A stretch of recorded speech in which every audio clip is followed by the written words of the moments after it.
আপনার আমার সামনে বেশ নিয়ে রূপ নিয়ে চলে আসছে, ভিতরে অন্য কিছু, বাইরে অন্য কিছু।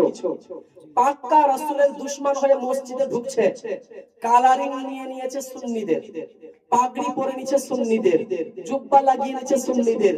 এ প্রথমে কিয়ামু পড়তে শুরু করে, দুরূদ পড়তে লাগে, 5 বছর পরে 10 বছর পরে কালার চেঞ্জ করে। কেউ কেউ বলবে আমরা তো ফুরফুরার লোক, মানে আমরা হানাফি, আমরা সুন্নি।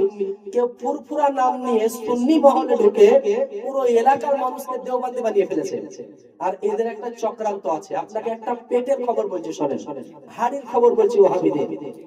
আপনি যে আজকে এখানে ওয়াজ শুনতে এসেছেন এই ভাইজানের বাড়িতে, এ কি বলেছে 500 টাকা করে দিব চলেন? কাউকে বলেছে? আমরা যত জালসাতে যাই, কোন জালসাতে আমাদেরকে বলা হয় জালসায় গেলে 500 টাকা করে দিব চলেন? বলা হয় না। অতএব আমাদের জালসাতে খাবারটাও কিনে খেতে হয়, নাকি বলছেন? ওই জায়গাতে উপহার আপনার আমার জন্য কিছু থাকে না, বরঞ্চ আমরা চাইলে কিছু দান করে আসতে পারি। কিন্তু ওয়াহাবির ঘরের খবর, ওয়াহাবির সংখ্যা বাড়ানোর জন্য দাওয়াত করছে, ভাই আমাদের একটা মিটিং আছে, যাবা? বলে তোমার মিটিং এ যে কি হবে? আমার কাজকর্মের লোক, আমি চাষি লোক, আমি কাজ করলে পয়সা পাবো, কাজ করি সংসার চলে। বলে ক টাকা তোমার লাগবে বলো? আরে একদিনের মজুরি 500 টাকা দিয়ে দিব, চলো না? কোথায় নিয়ে যেছে? রাসূলের বিপক্ষে তাকে ঘটনা শোনাবার জন্য। দুরূদ বন্ধ, এটা তাকে শিখাবার জন্য। দুরূদ পড়তে হয় না, এটা তাকে শিক্ষা দেওয়ার জন্য।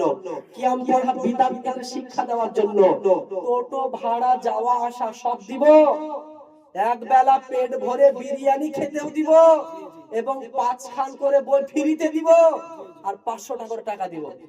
আমরা বলবো 500 টাকাও দিব না, পেট ভরে বিরিয়ানি খেতেও দিব না, 5 খান করে বইও দিতে পারবো না, তোমাকে সুন্দর জায়গা দিতেও পারবো না।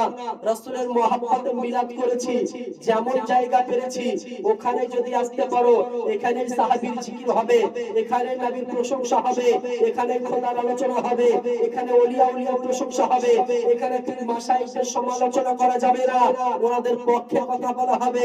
রাসূলের মহব্বতে দুরূদ পড়বো, কিয়াম পড়বো, সালাম পড়বো, তুমি পড়বে, আমিও পড়বো, নেকি তোমারও হবে, নেকি আমারও হবে, মেহফিল সুন্দর থাকবে। পয়সা দিতে পারবো না, কিন্তু ওয়াহাবি বানানোর জন্য 500 টাকা মজুরি দিতে চাইছে, পেট ভরে খাবার দিতে চাইছে।